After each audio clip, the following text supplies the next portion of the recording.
Hi everyone, this is Juno from Homeschooling Along, and today I'll do a video going over all of our third grade choices. So let's go over everything we used, how we liked it, and if we'll use it again for fourth grade. Alright, let's get started.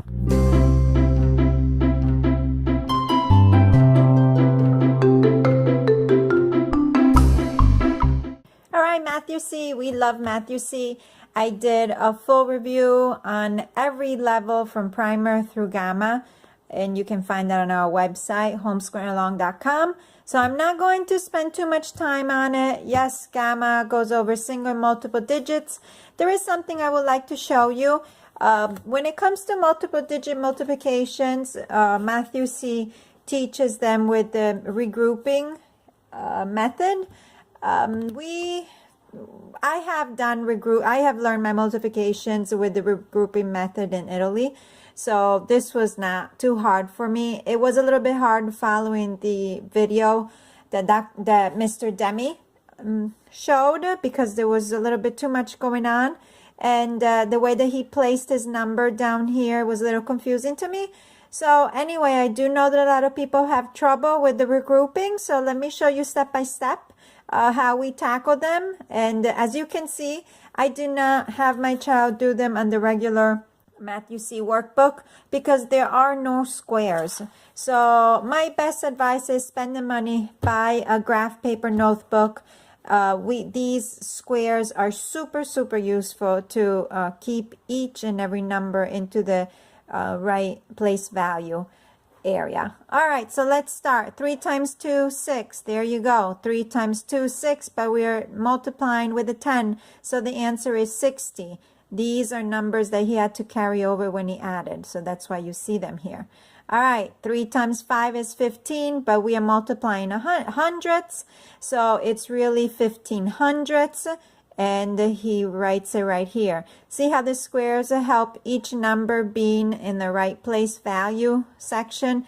If you attempt to have your child do it on this paper, I assure you it will be a mess. It's very hard for kids to keep their numbers into the right spot. After they practice it for a while here, then it's much easier, but have them practice on graph paper. All right, and then we start and go on and multiplying the 9 in the tens place. So 9 times 2 is 18, but we're multiplying with a 10, so the answer is 180.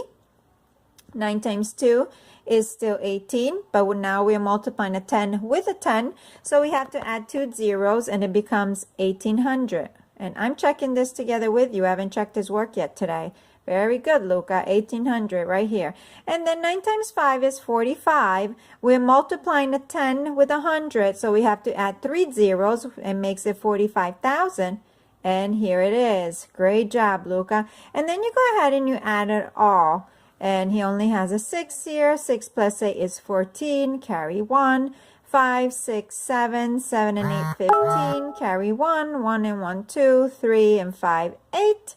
And then 4, and you have 48,546. So as you can see, the regrouping method is not as complicated. I do feel that the way I showed it, it's much easier to follow. So feel free to save this video and go back to it when you come to these lessons in the gamma level. All right, we love Matthew C. We are planning to use it all the way till we graduate high school. It is, in my opinion, the best math curriculum out there, and it will prepare children very well. All right, let's go on to our next critical thinking. Where are we? Critical thinking right here. All right. I am big on critical thinking. I do believe that we need to train our children's minds, brains, and being flexible and think outside the box and in every way possible. So I've been adding critical thinking books since kindergarten, and since even before we switched to a custom Timberdoodle kit. This is Timberdoodle's choice of critical thinking for third grade, critical and creative thinking. It's 1 page a day. And they're basically little mind benders, some days easier than others. And you're able to finish it within a 36-week school year period. Very good book. All right, let's go on to our next. For thinking skills, we have Circuit Maze. Circuit Maze is a game by Thinking Fun. I review a little bit of it on my article, 10 Best Educational STEM Games, which my husband, my son uses this throughout the week. Sometimes he does one puzzle, two, sometimes more. He's at the expert level, if I'm correct.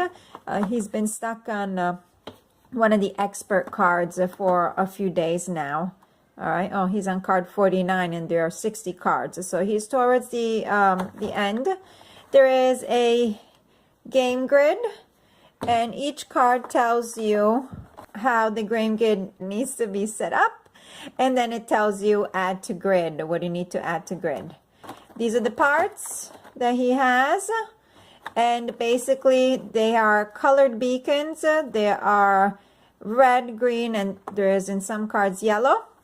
And then over here, he has to basically puzzle all the circuit maze pieces together in a way that brings electricity to red when the switch goes to the left, when the switch goes straight, red and green, when the switch goes to the right, red and green. You'll be surprised, but some of these cards can be really, really complicated.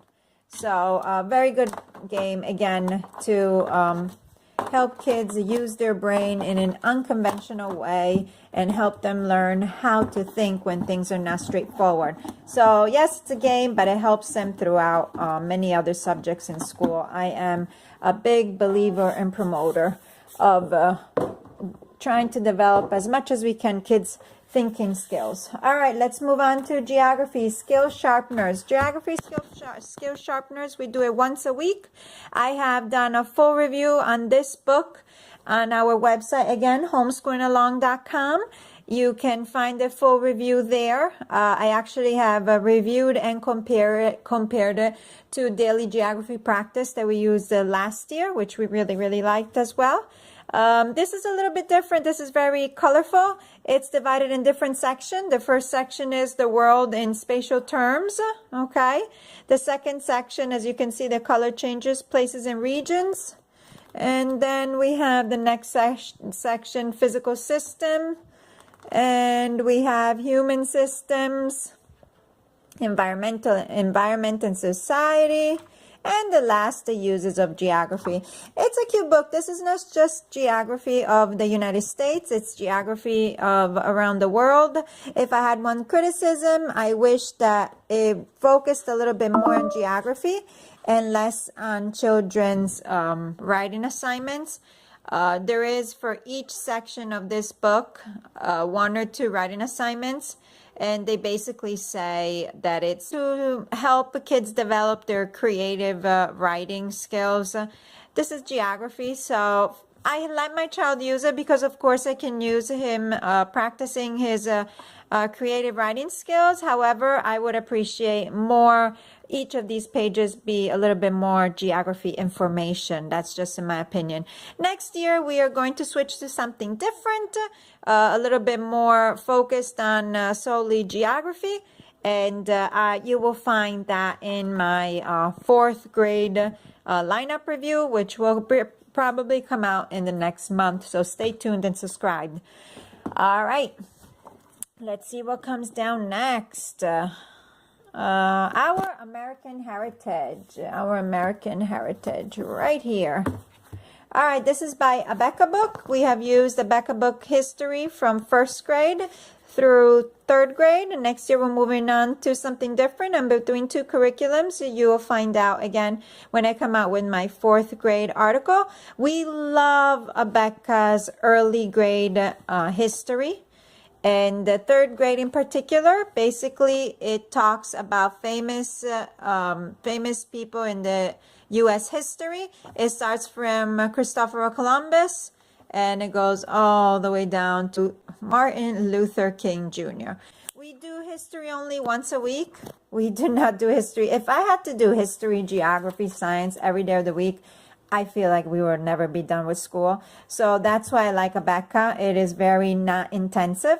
So we do history once a week. We read it to them. Although my 3rd grader, one day we couldn't read it to him. He read it by himself and it was absolutely capable. It's written for a 3rd grader to be able to read it by himself as well. But we, as in me or my husband, read it to them. And they're really not too long. For example, I'm showing you Squanto. Of course, I think I went ahead and I picked one that was a little bit longer, but still it really flows very quickly. And then what I do is you usually do this on a Monday, and then on a Wednesday or Thursday I give them a quiz. And you know, and that's pretty much the extent of the quiz. Now, we don't grade our quizzes. I do it more for a review purpose. So I know that when we were reading this, you know, they know they're gonna have to do a quiz, and they don't just look up in the ceiling and daydream about the cartoon or the animal show that they just watched. And that's the purpose why we do the test. All right, let's move on to the next. Health and Safety Manners 3. All right, it's another Abeka book. It's a reader that you read to the kids. It does teach them a lot of good information. However, I found it boring. Yes, it was packed with info that to me, it could have been written a little bit less boring, less dry. And we keep doing it because it's good info, but next year, 4th grade, we're moving to something different. Again, stay tuned. Next month, I will come out with my 4th grade lineup. However, for 3rd grade, if you can find another health choice, this is not bad at all. It's just a lot of info given in a way that sometimes you're just like, really? Let's move on already. All right, and the same thing, I give them a test. If I can find it here in my little, oh, here it is. I give them a review test throughout the, usually on the same day that I give them history, okay? And it's very simple. Either they pick the right word, true or false, or they mark the correct answer. And again, it's just for the purpose of, hey, were you paying attention when I was reading? Don't waste my time. All right, so let's move on to the next. Did we talk about astronomy? No, not astronomy. Well, let's say this. We started out with 3rd grade, finishing our astronomy course that we started late into 2nd grade. And right after the holidays, we have started using Exploring Creation with Zoology 1. We use this together with the audiobook. I highly recommend you to get the audiobook. I know it's an extra $28. However, the information presented in this book, it's really thick. That means you will have a lot of reading to do. Where when you pop this into an MP3 player, you just have the lady read it, which she reads it really clear, loud and clear. And then if the kids miss something, then you just go over it, you know, you listen to them, you go over and you re-explain it. This book explains everything about flying creatures of the flying creatures. You know, right now we are at birds, all the species. What's the difference between the class, the species, the call, the singing? It's actually really, really interesting. Some of the stuff kids are obviously not going to remember because there's a lot of information. But it does give them general knowledge that kids really enjoy. We do use the notebook, the junior notebook. Make sure you get junior notebook together. I usually 1 week we do a chapter and we listen to it in 2 different days because the chapters can be pretty long. And then the following week I give my kids their notebook assignments. We do not do every single assignment. For example, when we get to lesson 3 this week, they'll probably do this because from what I see, they probably have to write the parts of this bird.